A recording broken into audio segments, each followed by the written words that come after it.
So reasons for the government spending. This is the third lesson of fiscal policy and the budget. So reasons for government spending. Why government is spent? Because when government is making a bridge, let's say, or any school or anything, if they invest, so what will happen? They need people to uh, to build the bridge. They need teachers to teach in the school, so it will create the employment. People will earn, the income will increase, so aggregate demand will increase.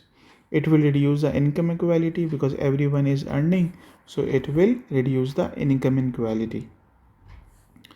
To overcome market failure by providing public and the merit goods. Government spending, they spend on the parks, hospitals, education, like merit goods and the public goods. Street lights, roads are the public goods. To win the political popularity, especially before an election.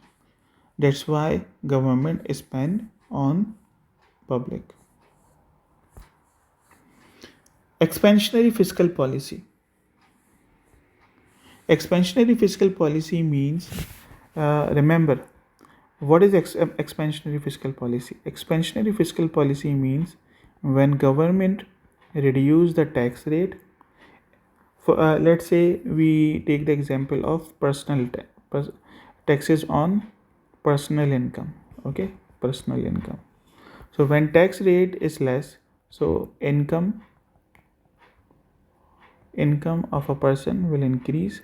When income of a person will increase, so it will give signal to the producer to produce more. Okay, so demand for goods and services will increase.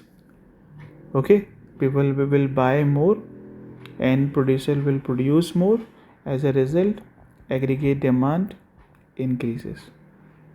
Okay, so it will shift. This is the aggregate supply, this is the aggregate demand. Okay, and it will shift the aggregate demand to the right side. Okay, so expansionary fiscal policy increases the government spending, G, or cuts the taxes designed to increase the aggregate demand. Discretionary fiscal policy, like deliberate change in government spending and taxes, G for government spending and T for taxes, aims to increase output and raise the employment. Example, let's have the example. Indonesia built more roads and planned corporate tax cuts to boost its economy. Contractionary fiscal policy. Contractionary fiscal policy decrease means decrease in the government spending or increase in taxes designed to reduce the growth of aggregate demand.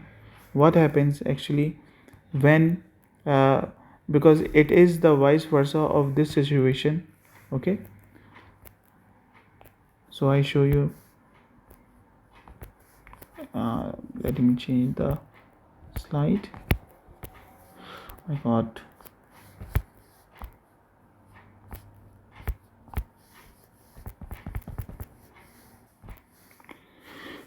okay, so contractionary fiscal policy means when tax rate increases, so income decreases, so aggregate demand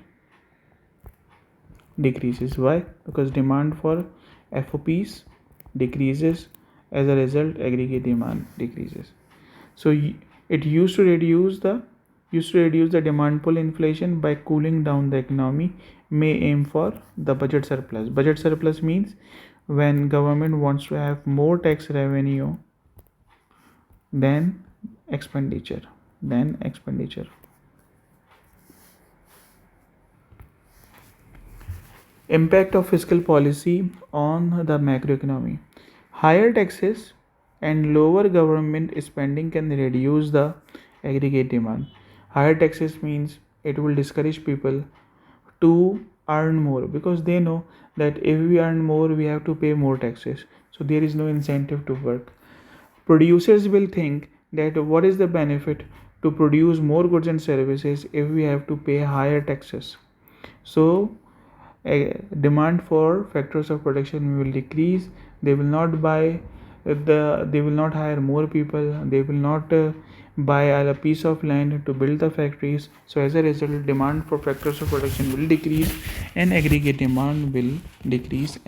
So as a result, economic growth also gets slow. However, high income tax may reduce the incentive to work, as I told you, potentially lowering the economic productivity, means it will lower the productive capacity, and LRAS will shift to the left.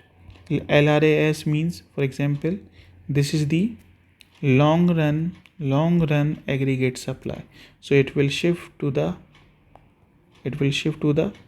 left side, LRAS2. Example, in Pakistan, where few pay income tax and cutting spending is often preferred over rising taxes, because they cannot increase the taxes, so they reduce their spending.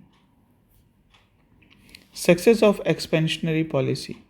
Expansionary policy, remember, reducing the tax rate to increase the income. Success depends on the consumer and the firm confidence. If households are worried about the future, they may save a tax cut instead of spending and making the policy ineffective. If a household are worried about the future, they may save a tax cut instead of spending. Means they will spend less and so that they have to pay less taxes, making the policy ineffective. There is a risk that injecting too much spending can cause demand pull inflation. Means, for example, if government spending is high, spending more on education, schools, and other infrastructure, so definitely it will cause the demand pull inflation. Characteristics of a good tax, like it should be fair based on the ability to pay, economical, easy and cheap to collect. Characteristics of a good tax means how what are the qualities of a good tax? Means equitable, it should be fair, economical, easily and cheap to collect, convenient, easy for the taxpayer to pay, certain, like taxpayers should know what they have to pay and when, and should not discourage effort or innovation. Taxation trends in taxation.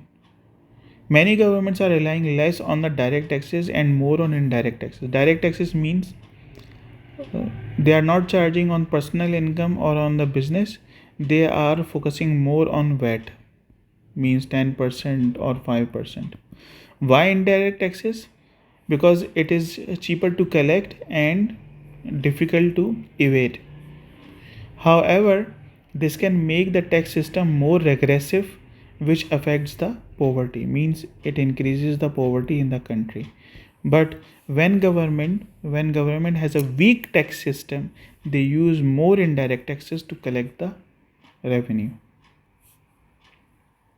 So this is the end of the chapter. I hope you have understood. If you have any confusion, read the book. Otherwise, ask the questions personally. Thank you.